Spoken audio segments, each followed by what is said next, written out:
Good day, everyone, and welcome to the University of Kentucky Human Development Institute virtual continuing education series on quality employment. That's a mouthful by way of introduction, and we've got a lot to share with you today regarding ethical considerations in working with rehabilitation counseling customers who are blind or visually impaired. I'm Phil Rumbrill. I'm a professor of counselor education and director of research in the Human Development Institute at the University of Kentucky.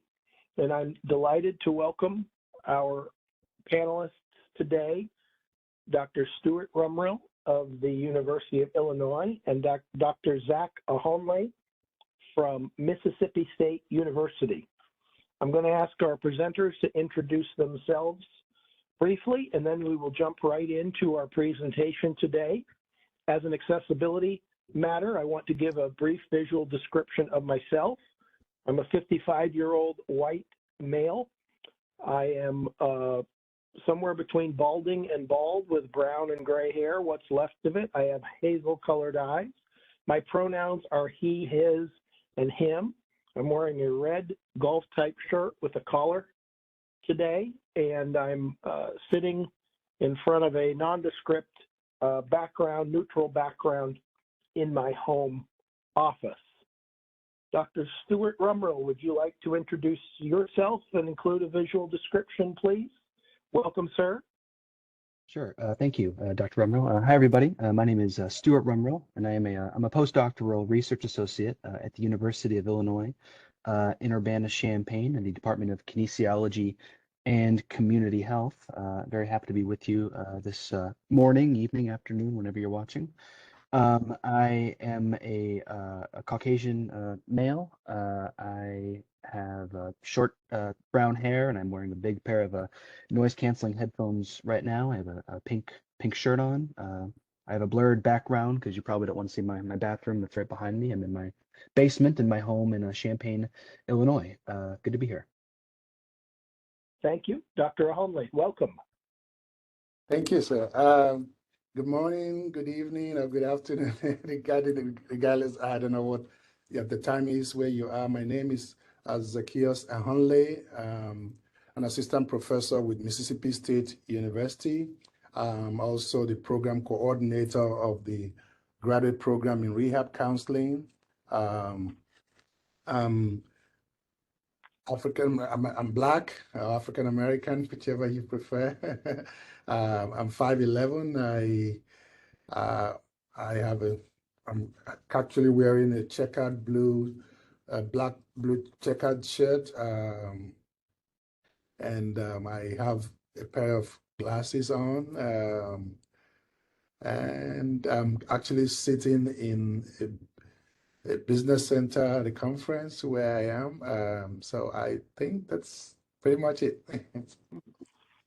Excellent. We're delighted to have both you gentlemen with us here today. Folks, we're going to go on to the content slides in just a moment, but we did want to make an acknowledgement that this presentation is sponsored by a grant from the U.S. Department of Education, Rehabilitation Services Administration for the National Technical Assistance Center on Quality Employment in Vocational Rehabilitation. We gratefully acknowledge the Rehab Services Administration for funding this project, and we want to say that the views expressed here are those of the presenters only and do not necessarily reflect the perspectives or the policy of the federal government. So with that disclaimer in mind, let's jump into this topic of ethics as it applies in blindness rehabilitation counseling. And Dr. Stuart Rumbrill, I think we will start with you. The second slide in the deck is just our photos and some background information. But Stuart, I'll turn the program to your attention. Sure. Thank you, Dr. Rumbrill, and thank you, Dr. Ahonle. Thank you all for attending. So for the next, 50, 55 minutes or so, we are going to be talking about the new CRC Code of Ethics, ethical considerations, some of the key changes from the 2017 version, and specifically we wanted to focus on the blind population, consumers who are blind or have low vision, visual impairments, some of the key changes and what exactly they mean in practice for our blind or visually impaired consumers. So first, we'll begin with a brief introduction, just kind of the background for this this topic and this content. We will briefly discuss the CRC Code of Ethics and kind of the the philosophy behind ethics and practice in general. And so what we're going to do is we are only going to focus on 4 sections of the Code of Ethics. Specifically, we're going to be looking at sections A, C, D, and G, and what some of those major changes were. Now, of course, the Code of Ethics and the new version, 2023 as opposed to 2017, there were a lot of changes. It's a lengthy document. There are sections A through M in alphabetical order, so there are 13 sections. Um, we thought it would be very, very difficult for us to condense all those key changes and provide implications for blind, low vision consumers in just an hour. So what we did was the 3 of us, we reviewed side by side the 2017 Code of Ethics, the 2023, and looked at all these key changes. And we simply drew out and highlighted the ones that we thought had the most I guess, significant implications for our population of interest. And so as we did that, we thought that in particular sections A, C, D, and G really had the most interesting things to discuss, what we thought were the greatest implications. So we're just going to be focusing on those for that reason. But certainly there are others. Maybe we'll have other sessions in the future. We encourage attendees to review the rest of the Code of Ethics, but these 4 sections in particular really stood out to us. So that's just kind of the rationale why we're just focusing on those. We will give you some hypothetical, scenarios in which you might see these changes in action. We will discuss some more hands-on implications for practice and also for training. And then just if there's any other miscellaneous topics at the end that we didn't get to, and we have some time left, we'll certainly add those last-minute comments as well. Dr. Ahunle, if you could maybe advance the slide for me to the next one. So the objectives, actually, I think I covered that. If you want to skip ahead to the next slide, which I believe is a disclaimer, which Dr. Philip Rumrow covered. So I think we're good there. So now we are into the, if you go back just one slide, please, Dr. Ahunle. Just an introduction, background of the Code of Ethics. Ethics, what is ethical? It really has to do with, I think of matters of, right and wrong. But of course, it's not just black and white. Doing the right thing is not always a black and white process. There's a lot of gray areas. It often comes to the matter of, making the most right decision or the least bad decision, especially when we're talking about, rehab counseling and working in the human services profession where you work with other humans, when we're prone to, react to our emotions. Humans are very subjective. We have different opinions and everybody is very, very unique. So of course, with that, there really is no objective standard to guide human behavior. But there are some, guidance and again, kind of help you kind of be on track to make the most ethical or the right decisions when we're working with clients. So with that, ethics, formally, the codes have been around for approximately 3,000 years. Specific to us, certified rehab counselors, we have the Code of Professional Ethics for certified rehabilitation counselors, which most people call, and what we're just going to call as well in this presentation, is the Code. This was developed and administered by the Commission on Rehabilitation Counselor Certification, and this code book has been around since 1987. And it is updated every 5 to 7 years or so.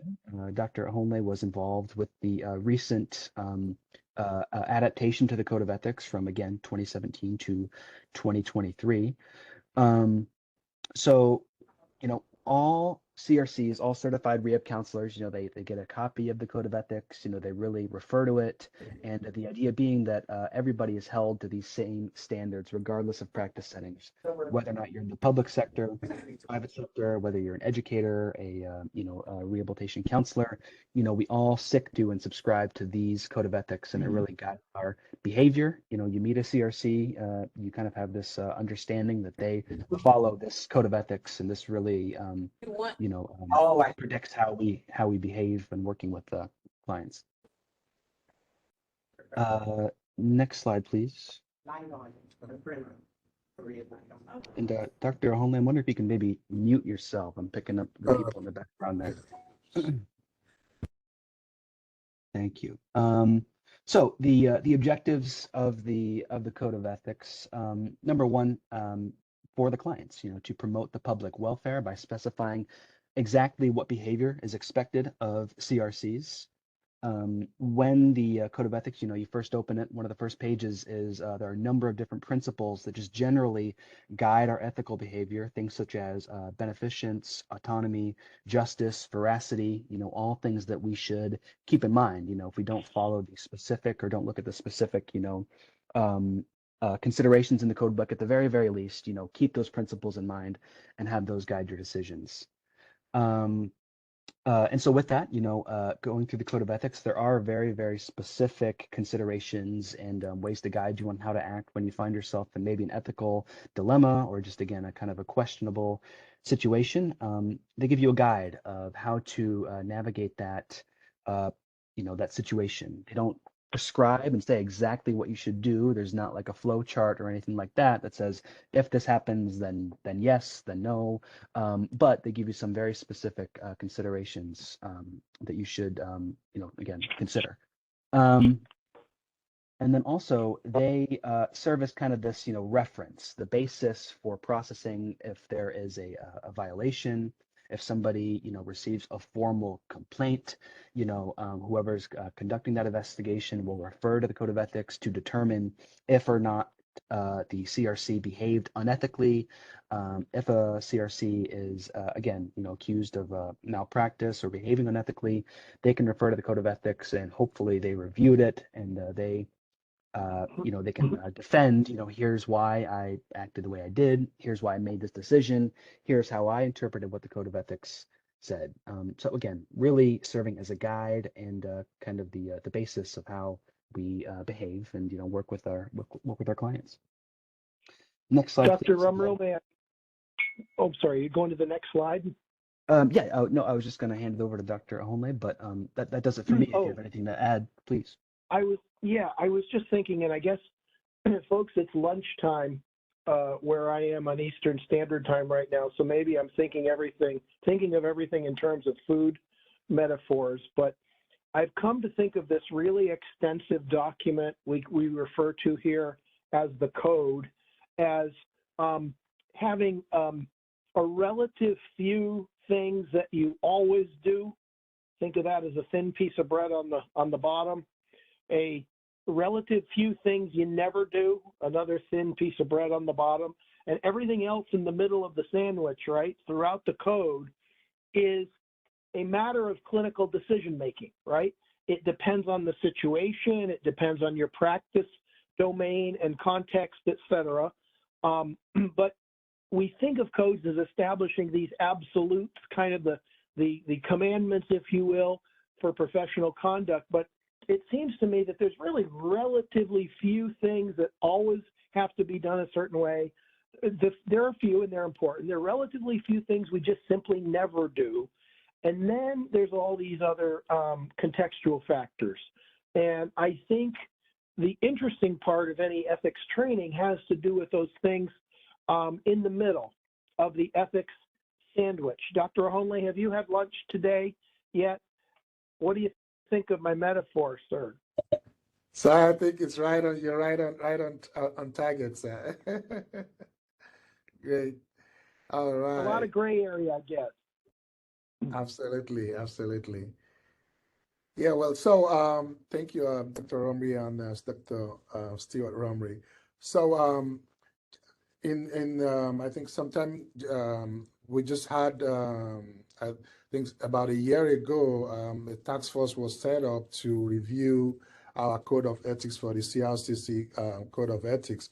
As we know, typically every 5 years, the code undergoes some type of revision for various reasons.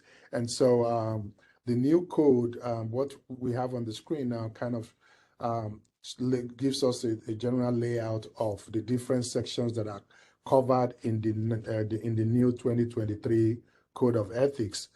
Prior to this new code, the 2017 code had up to section A all the way to L, but a completely new section called the multicultural consideration section was added to this new code. So we now have the preamble section, sections A, which has to do with the counseling relationship, section B, confidentiality issues, and section C, advocacy and accessibility.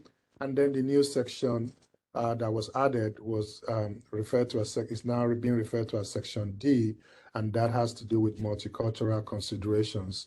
And then we have section E, which was the old section D, professional responsibility. Section F now is relationship with other professionals, and on. Section D, forensic. Section H is assessment and evaluation, and section I, supervision, training, and teaching and training. And then section J is research and publication. Section K is technology, social media, and distance and virtual counseling. Section L, business practices. And then the last section M is resolving ethical issues.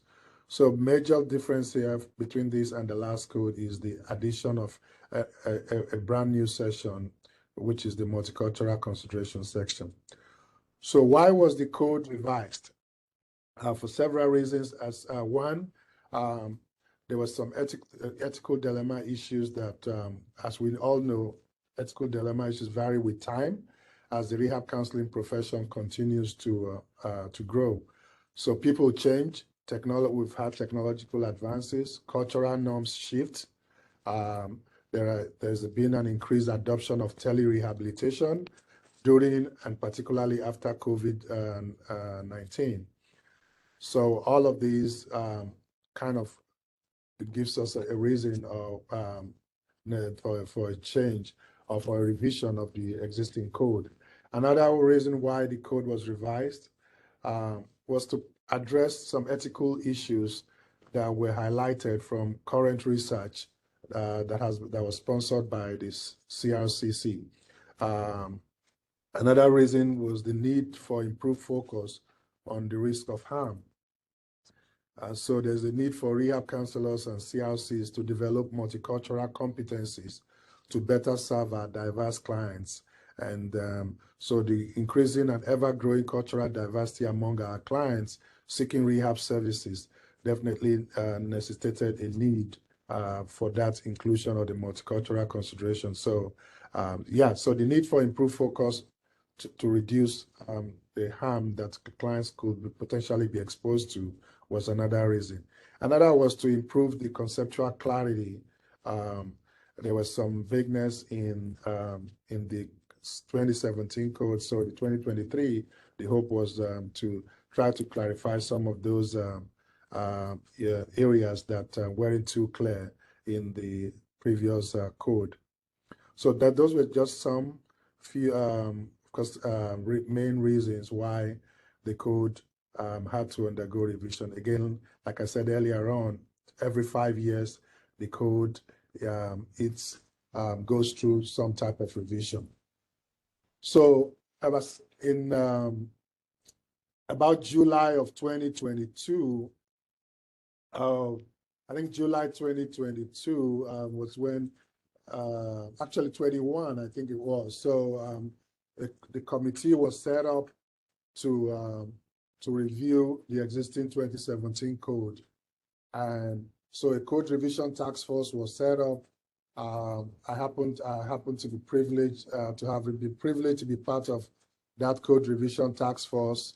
And then the drafting of the document, from that we drafted. There was a drafting of the document, review and refine of the initial draft.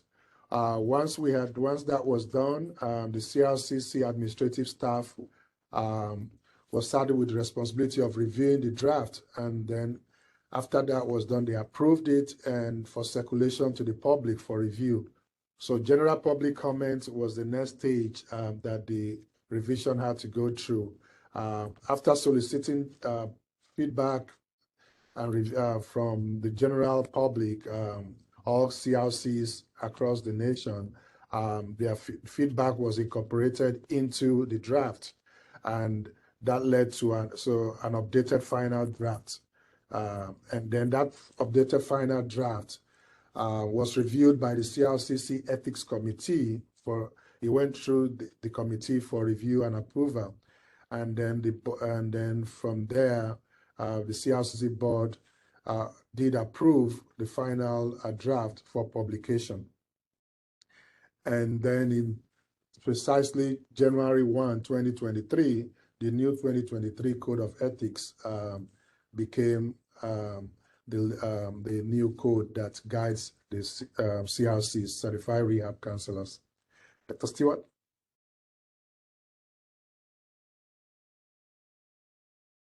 All right, thank you, Dr. Olney. If you could maybe skip ahead to the next slide, we can go ahead and get started with some of the key changes there. So kind of the format that we have here as we go through and we discuss these changes is on the left side of the screen, we will have the old 2017 version, and on the right side of the screen, we have the new 2023 version. And the key changes are things that are highlighted or the bold red text. And so one thing I'll say about the updated code here is that a lot of them were just, well, I don't mean just, but it was a lot of kind of extending the language, adding more examples, more context, and kind of clarifying definitions and those sorts of things. So it's a lot of new added information, I think kind of really adds to the depth of the Code of Ethics overall. In regards to behavior, like you're not going to see any big significant kind of reversals or big changes or anything like that. Probably the biggest example that I can think of is, I believe in Section A, if you guys can correct me, where we talk about receiving gifts from clients. In the 2017 version of the Code of Ethics, they said, should you accept a gift from a client? Well, it depends, and they tell you here's some things you should consider. And in the new 2023 Code of Ethics, it pretty much just says, hard, no, you should not accept a gift from a client, maybe with some unique exceptions. But that's really, in my opinion, one of the key, very, I guess, stark changes. But this is very, valuable. It really adds depth of things that we should think about and consider. So Section A here, of course, the counselor-client relationship. Focusing on Section A1, particularly A1C, the welfare of the clients and the people that we serve. And so in the old code, what they really say is just, we work with clients to consider, employment options for them, and we need to consider a lot of things about their current functioning, their temperament, their limitations, their past history, right? They add a lot of examples and a lot of domains we should keep in mind.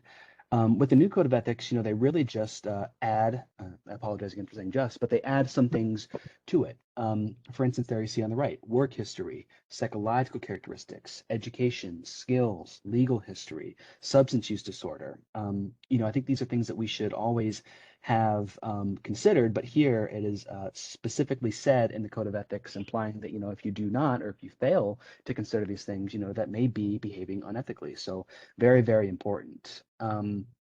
But I'm looking at just things that really stick out to me would, again, be the work history and the psychological characteristics of the person. So what exactly was their work history like? How has their vision impacted their work history, their work experience, the types of jobs that they held? Have they faced unemployment, underemployment? Have they been, bullied on the job, made fun of? Maybe because of these things, maybe are they discouraged from attempting work? They face discrimination. Considering transportation is, again, it's new to be specifically included here, but now it's ethically mandated. This may involve providing resources to help with transportation, helping them, people navigate public transportation, finding maps and routes and schedules, maybe connecting them with certain door-to-door or curb-to-curb services for people with disabilities with transportation needs, maybe helping to set up and facilitate carpooling with coworkers, a rideshare program. Certain cities, certain public transportation systems offer discounts for people with disabilities. Is this the case in this individual's city or area? And just there's also a hotline that people can call that can give them transportation options in their area, something called Rides in Sight. Dr. Rumrill, Dr. Onley, and do you have anything to add to this one here? Well, I was thinking that this transportation section and the addition of it really gets to a part of a really important consideration in case planning, and that is evaluating and providing services to the person in their what I call their best accommodated state. So if we think about what kinds of supports a person might need, or what kind of job, whether their job goal is feasible or provides for the kind of, whether the job they're choosing provides a mechanism for meeting their overall, career goal, we have to take into account the full range of accommodations that the person has access to. And in developing our plan and engaging with the person, I think it's implied here that it's really our ethical obligation to make sure, let's take the issue of transportation, that we're surrounding the person with the widest array of accommodations, if you will, related to transportation before we start making decisions about where they would take their training, where they might go for jobs. So having access to transportation can increase the geographic, radius of your job search. If you don't have access to transportation, it could limit you perhaps to home-based employment. So this is a way of opening opportunities for people, but it also allows us to, and we do this in technology is another piece that comes into play here, but when we're trying to figure out what the person's skills and abilities might be, we want to make sure that this is done after we've considered all the accommodations that might help reduce limitations associated with their vision. So do they have a closed circuit television device where they can read if they have low vision? Do they have voice output or voice activation in their computer? Is the computer they have accessible? Do they have access to the internet? All of those kinds of things. And I think implied in looking at the participants' welfare as the preeminent, section A, the first section, and that's not by accident, it really implies that we've done everything that we can environmentally to make sure that the person has the accommodations they need and that the environment is accessible as it can possibly be. And transportation is a part of that. I think it's sometimes viewed as especially important for people who are blind or visually impaired. I think it's important for customers really across disabilities, but this is a big one. And the fact that we're specifying it in this way, I think is actually, it's encouraging, because the more accommodations we consider early on in the process, the more we're expanding people's options. Dr. Holmley?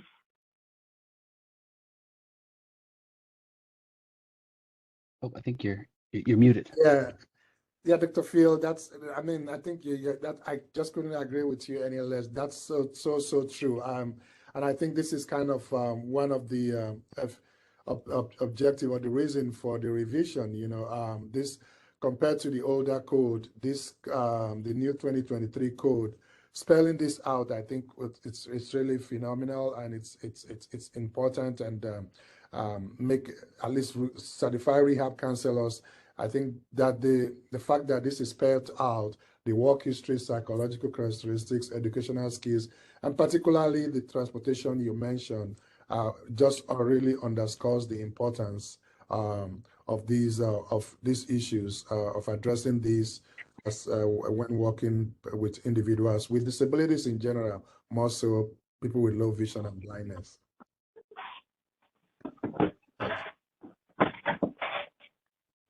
Okay, so now moving on, still in section A, but now we're focusing on, the clients and their rights. And, earlier I mentioned some of the principles that are outlined in the beginning of the Code of Ethics. Again, one of those is autonomy, people, guided by their own decisions. And I think a key part of that is making that informed choice and that informed decision. And that's what this section speaks to. And the old code, they talk about just making sure that rehab counselors communicate information in ways that are developmentally and culturally appropriate. So for instance, if somebody maybe has an intellectual disability, you may need to explain things in kind of a different way. Culturally appropriate. Maybe this may depend on how involved the clients, their family is, depending on family structures from different cultural backgrounds. Maybe you're communicating this to the parents and the client at the same time. Maybe you are having the client be more independent from their parents, whatever the case may be. So in the new Code of Ethics, this is all here. Again, this isn't removed or anything like that. That's all still very important. But they add this piece of, and you can see they're highlighted in red, while taking into consideration the accessibility needs of the client. So when I first read this, I immediately thought of people who were blind or low vision. For instance, if we send home people with, brochures and handouts and those sorts of things, I think it's very important to find accessible alternatives to that. If it's someone with low vision, maybe print out materials with larger texts. Whenever there are visuals or graphs or things like that, we make sure that we describe them out loud when we're speaking with our clients. Dr. Rumrow, it's getting a little bit closer to lunchtime in my time zone as well. And I'm thinking of, if a person is blind or visually impaired and goes out to eat, they need to have the menu either read to them, get a Braille menu in order to make that informed choice of, what to order. If we don't make sure that the menu or the ordering process is accessible, this individual or doesn't get the support, at least they cannot participate. And of course, that really applies to the VR process. Mm.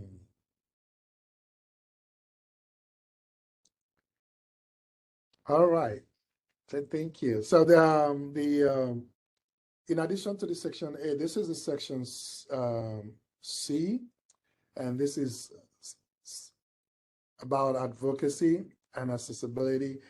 So this was another section that did, of course, had some revision done, and the main, I think the main thing here, as you can see, is in red, on the introduction section of section C.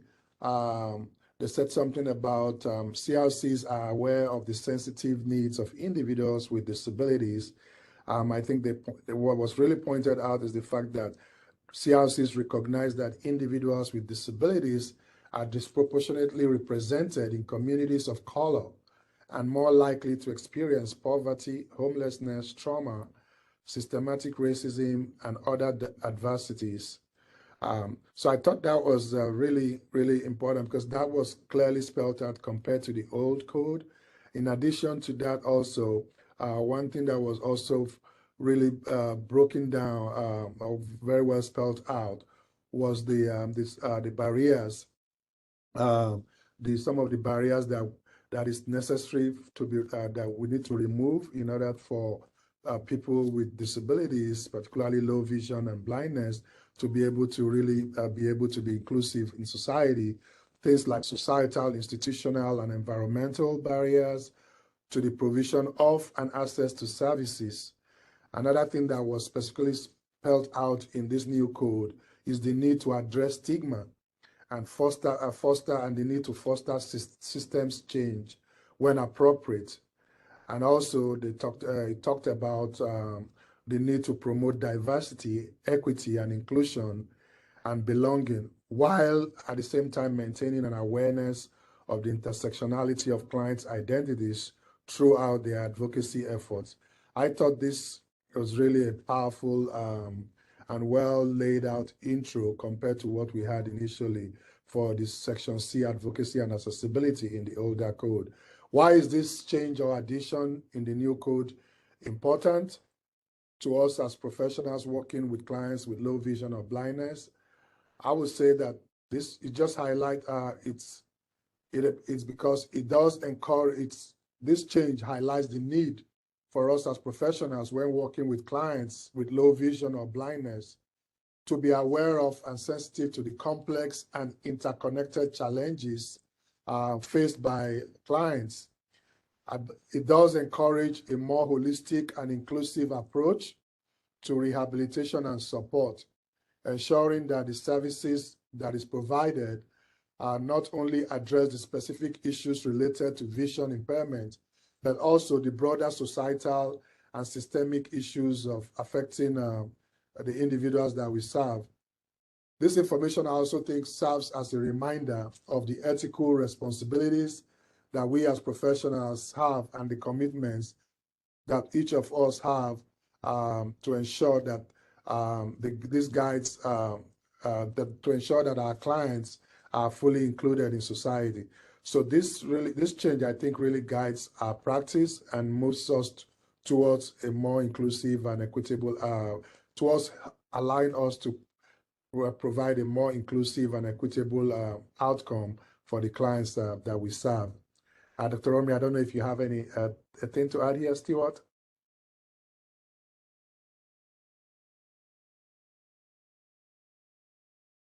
No, I don't. Dr. Okay. Romero? All right. So No, I think you've covered it, Zach. Thank you. oh, great. Okay, so right now, so the next slide is primarily is the section C 1A, which had addressed the issue of attitudinal barriers. So I think what I really like here is the kind of really stress this.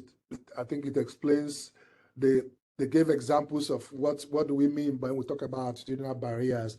That was not very well spelled out in the older code. So in this new code, the CRCCs recognize and address attitudinal barriers in applicable settings, places like employment, education, healthcare, and community inclusion. And I thought this, so why is this important? Why is this an important ethical consideration for us as working with clients with low vision and blindness? I think my understanding when I looked at this change, I said, I just felt that as that this change really, for me, does highlight the ethical considerations that certified rehab counselors should be aware of when working with clients with low vision and blindness, as well as individuals with disabilities in general. The considerations, I think, are vital because they underscore the responsibility of counselors to recognize the unique challenges and adversities that is often faced by clients with low vision and blindness, and I venture to say people with disabilities in general, right? Especially those from marginalized communities. So people with low vision blindness, including those other disabilities, often experience higher rates of poverty, homelessness, trauma, and systemic racism, making it imperative for professionals to advocate on multiple fronts.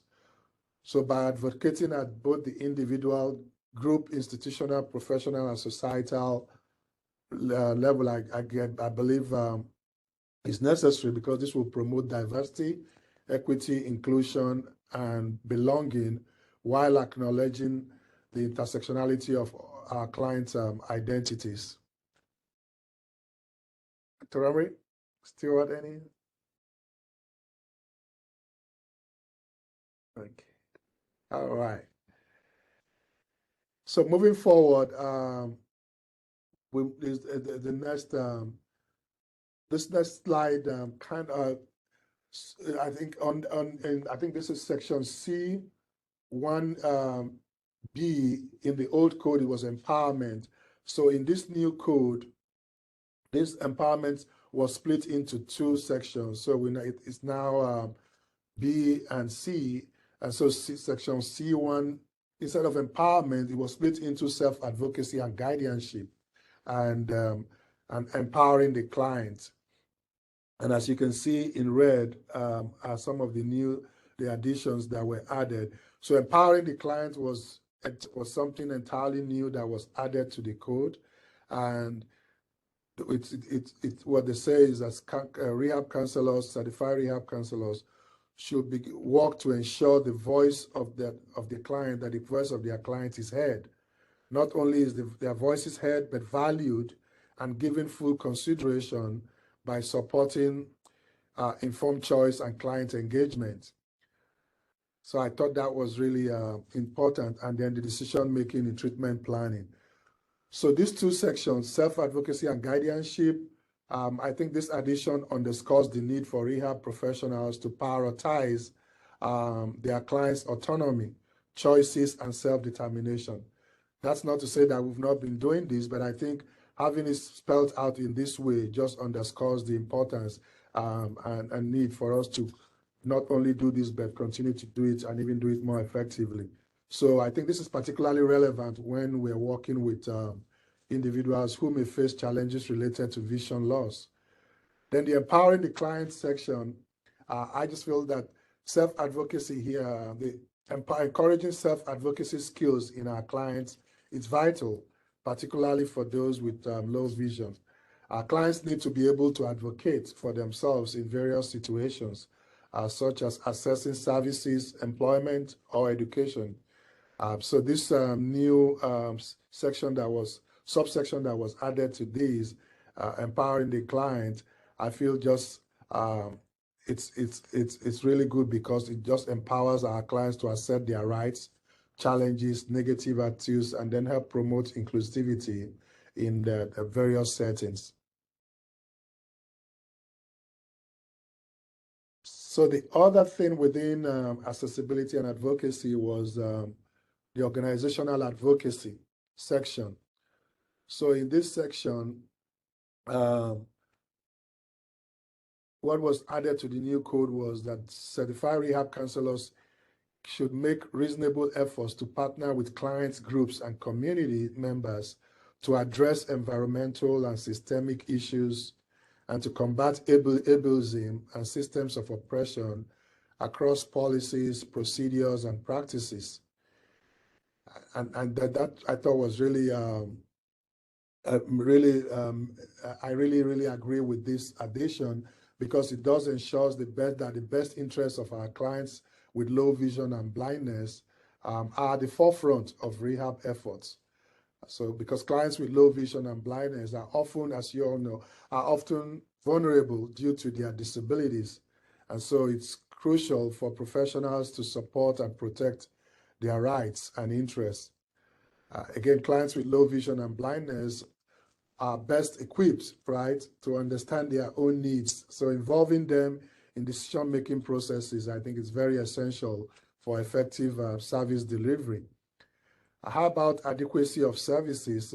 This was an entirely new subsection that was added to the organizational advocacy section of, and the adequacy of services basically said that CRCs should advocate for a client to professional ratio and length of service that is sufficient to allow for a thorough and effective provision of services to meet the needs of these clients.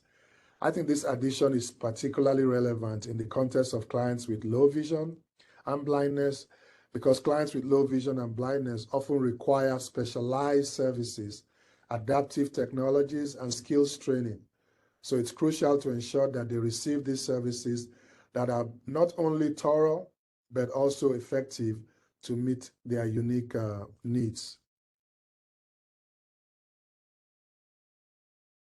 And then there was the G section, the C1G, which talks about the knowledge of benefit systems. So again, there was a significant change, addition to this section.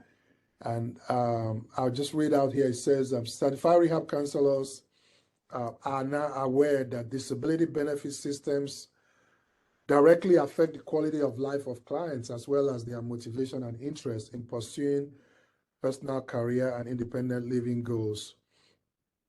So I thought the revision to the code here really understanding benefits, disability benefit systems. I think it's very, very important, more so for people with low vision and blindness, because it allows them to make informed and important decisions regarding return to work, independent living, and of course affects their motivation for work. So for many clients with low vision and blindness, the receipt of these benefits of like Social Security benefits, SSI, SSDI, are crucial for their well-being and independence. So therefore, I think it's pertinent that certified rehab counselors provide them with accurate and timely information and resources, including referrals to appropriate experts who are very good at in benefit counseling, so that they can be able to make informed decisions in a timely manner. So I thought this I think it's a very, the fact that this is really spelled out in the new code, I think just underscores the importance of benefit counseling to people with disabilities in general, more so for individuals with low vision and blindness. Dr. Romney, I don't know if you have something to add here, Stuart. Well, I think this this issue is so very important, and Social Security disability programs they're very important, but they're also very complicated, and they're not always known for being user-friendly necessarily. And there's all of these work incentives. That's what the Social Security Administration considers them, such as ABLE accounts, where you can save money in a savings account that doesn't count that doesn't count toward your earnings to determine whether you're eligible for benefits, so you can pay for work-related expenses. So there's a whole financial literacy component that goes with that. You can work up to a certain number of hours or have a certain amount of earnings per week or per month without it compromising your benefits. So some people choose to continue their benefits and then work part-time up to the level that they're allowed to, but you have to know what those levels are. You have to know where to access that information. And when people they're armed with that information, these can be incentives to help them work. When they don't have the understanding or awareness of them, then these same provisions amount to disincentives to work. The confusion that often accompanies disability benefits becomes a demotivator for people. And so I'm really pleased that we've sort of doubled down on this as a profession and said that we have to make sure we're doing a comprehensive assessment of people's benefits and helping them to interpret that. It's really it's such a part of the American disability experience that we have to account for that and provide any guidance or information that people would want. So I think it's that important. Well said. Thank you so much. All right. Okay, so we move on to the next, which is the C2C. This primarily talks about accommodations, and this was kind of revised and in the revision. So primarily talking about accommodations for within accessibility, primarily what the change was that to address the barriers often encountered by individuals with disabilities and ensure fair and equitable access to both personal, career, and independent living goals, CRCs now have to facilitate the provision of necessary, appropriate, and reasonable accommodations in accordance with the law. Well, it's not like we've not been doing that, but I think the difference between this and the old code is that there was, for conceptual clarity, the verbiage was kind of revised to make it really clear. So the new code, I think, now really fully makes it really clear, even very clear what it is we're supposed to do in terms of accommodations. And so I just, again, think that this revision just underscores the vital role of accommodation in removing barriers and ensuring equal access for individuals with disabilities, people with including low vision and blindness. And then the last section under accessibility is D, barriers to community inclusion. This was an entirely new, is new in the code. So this was not in the older code. Barriers to community inclusion, it was added. So in addition to existing subsection C2, which talks about barriers to services in the older code, we now have section C2D added, and this addresses the barriers to community inclusion. So what this does is saying, so besides barriers that people with low vision, we know that people with low vision often face barriers with respect to access to services, right?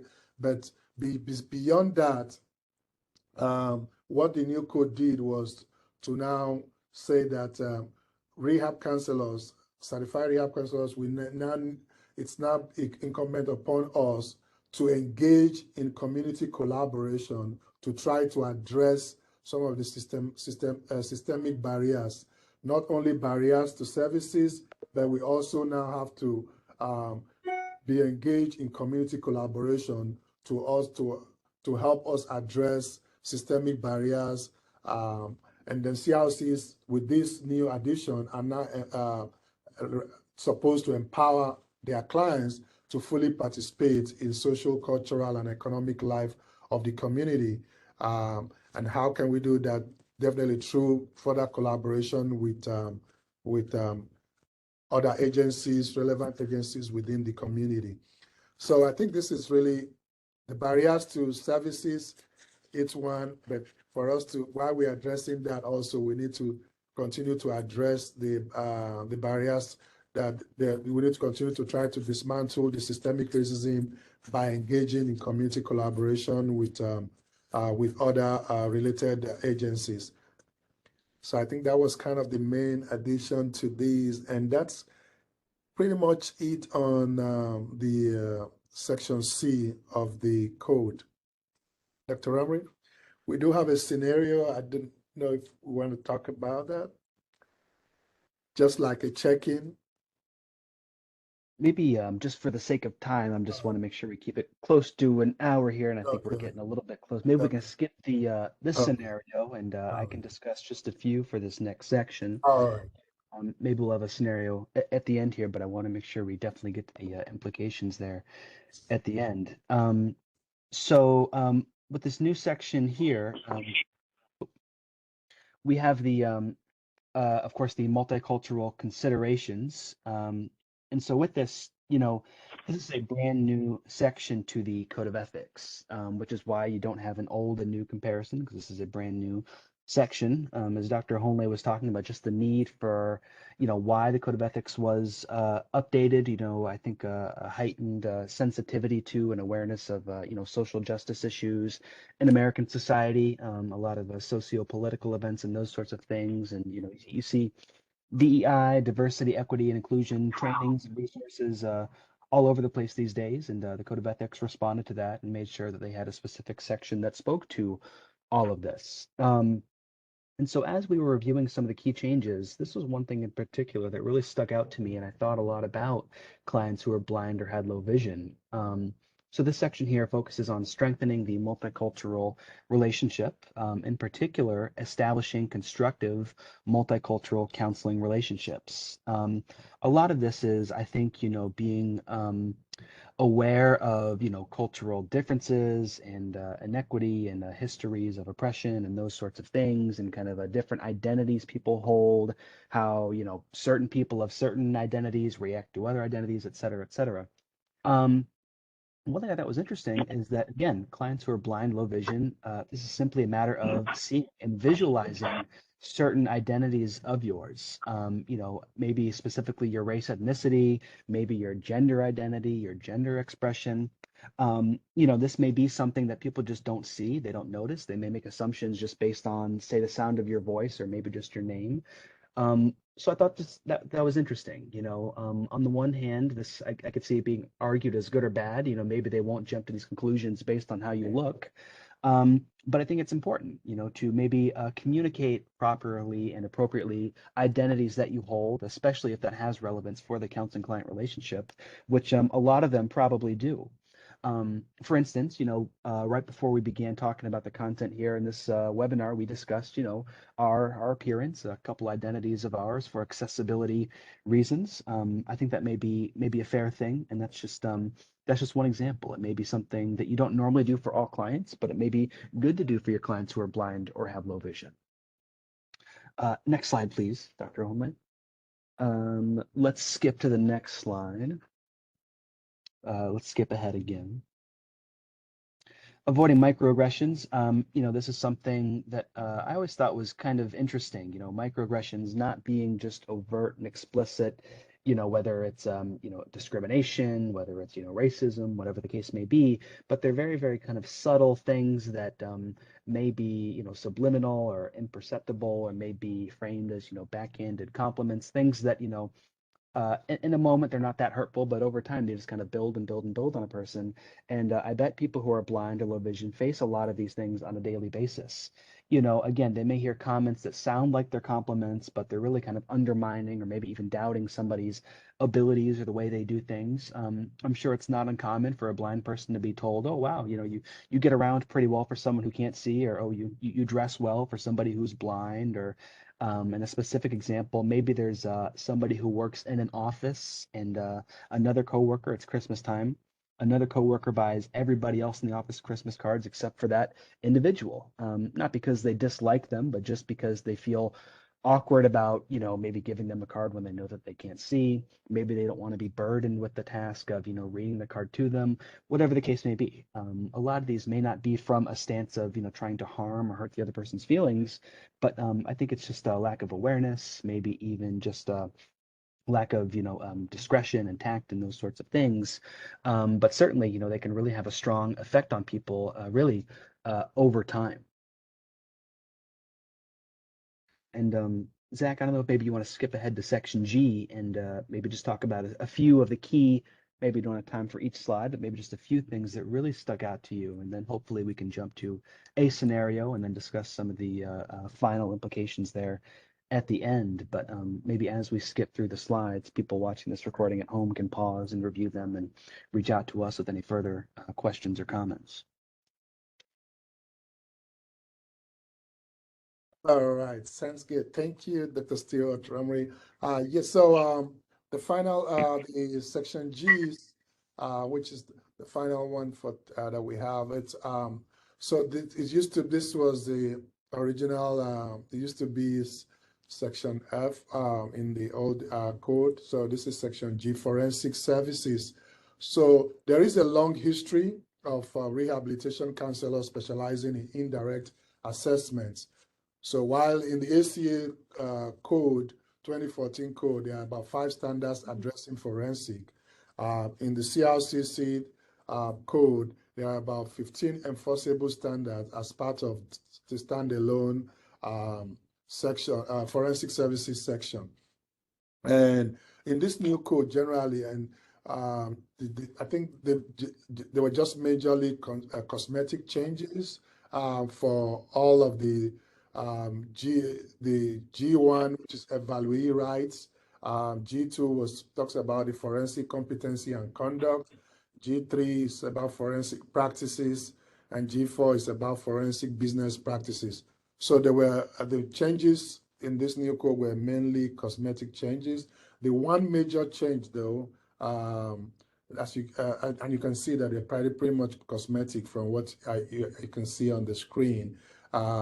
But the one major change that I think is important to mention is actually in the is in the intro section of section G, and that's right here. Yeah. So I think the one major change is that CLCs now in the forensic setting can now also engage in direct rehabilitation counseling as long as they meet the standard in G1C, which has to do with role changes, and that's right here. So, and what does that mean? So, rehab counselors before now in the older code who were practicing in forensic services services primarily did not get engaged, were not engaged in providing direct rehab counseling. But in the new code now, they can also at the same time be able to provide direct rehab counseling services. However, for them to be able to do that, the new code does stipulate that they can only they will have to provide get an informed consent from the client for direct service for the direct rehabilitation counseling services. So and then they have to inform the clients, you know, and of the fact that they are providing both services. They have to really give the client an informed give them information, explain in detail to them what that all means so that the client can make an informed decision. So I think while this one good thing from this is that there is now expanded services for clients. Particularly, I think this is particularly a good thing for clients with low vision and blindness. So by offering these services, not only the indirect services, but the ability to do direct rehab counseling services within the forensic context does ensure that clients now can access rehabilitation support where they need it most. And so I think in terms of advantages, I just feel that it provides a holistic support for clients that we serve. So the inclusion of this service, expanded services for clients, for example, with low vision and blindness, I believe just recognizes the need for a holistic support. So in forensic settings, clients now sometimes may be dealing with multiple challenges, right? And addressing their rehabilitation needs can significantly improve their overall well-being and readiness for legal proceedings. So another advantage I think this creates is the fact that I just believe this is kind of client-centered care. By that, and why did I say that? Because I believe that the change demonstrates a client-centered approach to counseling, because it acknowledges that the rehabilitation needs of clients with low vision or blindness should not be neglected simply because they are in a forensic context.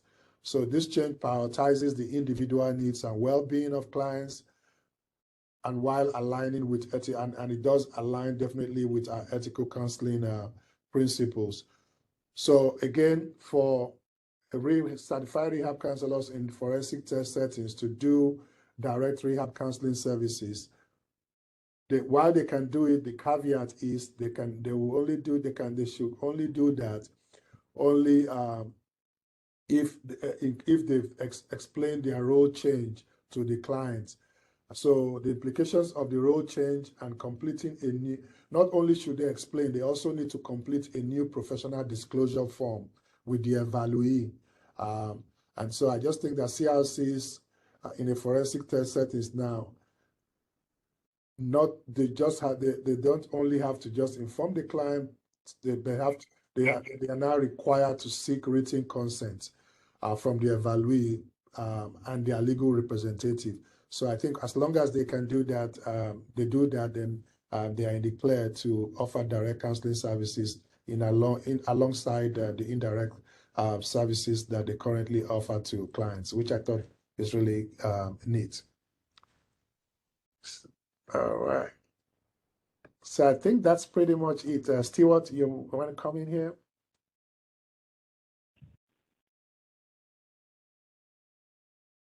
Maybe, I think we could, that's it. And I think what we have left will probably be the implications for practice. And Dr. Omri, you might jump in at this point.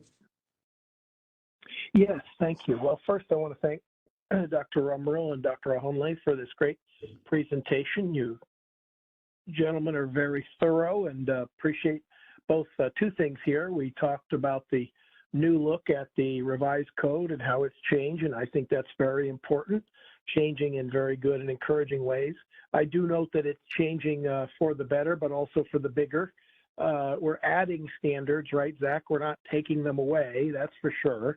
So as time goes on, Right. the code continues to grow as our profession continues to evolve, and that's all in the interest of protecting our clients, which is what any ethical code is, is all about. So very positive. And then we looked at some implications for working with consumers who are blind and visually impaired. And I keep coming back to these issues of accessibility of information, the right that all of our clients and customers have to receive the same information that anybody else does. So we have to look at universal design and accommodations related to technology, related to the internet, making sure that the technology people are using to support their rehabilitation plan is current, that they have the training that they need, that anyone who needs technology gets it, and that if they can't afford it on their own, then we find a way to finance that or to help link them to those resources, understanding disability benefits, making sure that we are working with customers in their best accommodated state, and that speaks to technology, of course, and other accommodations. It speaks, I think, loudly to transportation and making sure that through technology and transportation, we're removing any and all barriers that we can reasonably foresee to people's long-term career success. Dr. Stuart Rumrell mentioned some issues around etiquette, around communication, and not making assumptions based on people's sensory limitations. So just because someone can't see or maybe couldn't read a card without some sort of technology doesn't mean you don't give them a card at all. They probably have figured out a way to access information, may have screen readers and scanners and such, may have people who can read to them. And so if there's the person you would normally want to give a card to, you don't let the fact that they have a visual impairment be the reason they don't get one. Not making assumptions about people's visual impairment. For example, things like, as Stuart Rumrell mentioned, where you say, oh, you get around well for someone who can't see, or you do pretty well, or you don't look blind. These are some of the concerns that people hear quite often. And people with visual impairments and blindness are not always looking for affirmation about how well they've adjusted to their disabilities. Quite often they're just looking to access the amenities of our society just as anyone else would. And it's not always viewed as a compliment when we remark on the things that people use to accommodate whatever their limitations might be. Many people view those accommodations as necessary evils and don't require reinforcement for how well they can type or how technologically savvy they might be. And so taking those kinds of considerations into account. Also the sensitivity of cultural and diversity and other elements of diversity and how that might be affected if someone doesn't have the full capacity of sight. Are they able to discern someone's gender identity, someone's racial or ethnic status, or even someone's disability status? And how do we go about communicating that information? Another issue is, how do we refer to the person's visual impairment or blindness? And there's so many different ways. We use so many euphemisms in our work in disability services that and everyone has the right to be identified in the way they wish to. And with that in mind, we like to encourage people, and this is not true in just blindness and low vision circles, but it's true in general, asking the customer how they wish for us to refer to their disability. So when we talk about someone's visual impairment right at the very outset, and how do you refer to your vision loss or to your blindness? What words do you use? And then using those when they tell you, using those words as a measure of respect, because that's how they choose to express their identities.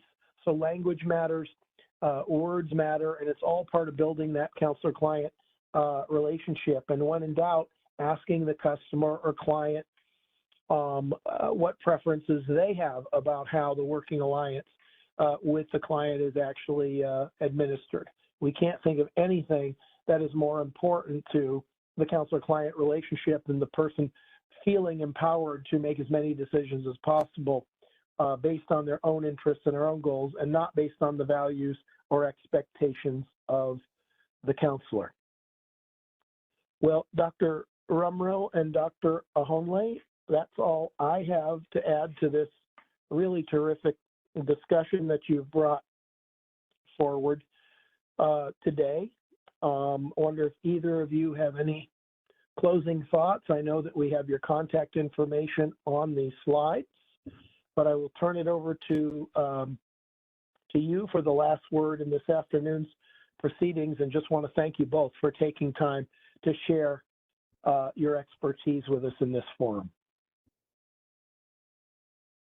Thank you so much, Dr. Phil Rumrill. It's a pleasure to be part of this, and yeah, and thank you. We thank the audience for listening, and we hope we look forward to working together in the future. Thank you, sir. Thank you. Dr. Stuart Rumrill, anything in closing? Wow, no, just you know, thank you both. This was a lot of fun to put together, and thank you everybody for attending. And you know, personally to me, ethics is always a very, very fascinating discussion. You know, it starts to feel very, you know, philosophical, and of course there's hands-on, you know, and hands-on element to it, but there's a lot of thinking, there's a lot of subjectivity to it. And so, you know, we could probably give you a 3-hour recorded webinar going through this all in depth, and there's so many things, and there's so many things to consider, which is why we had to skip some stuff ahead, you know. But no, it's a really fascinating topic, and just you know, I think people blind vision parents have some very unique considerations, and so I think that makes for a very interesting discussion. And I thank you for your interest in this topic and for sticking with us this far. Excellent. Well, I thank my co-presenters, and we want to close by acknowledging our gratitude to all of you for everything you do to help people with disabilities achieve their goals and realize their dreams. So please keep doing what you do, everyone. Don't you dare think it doesn't make a difference. It does. Be well, and thank you.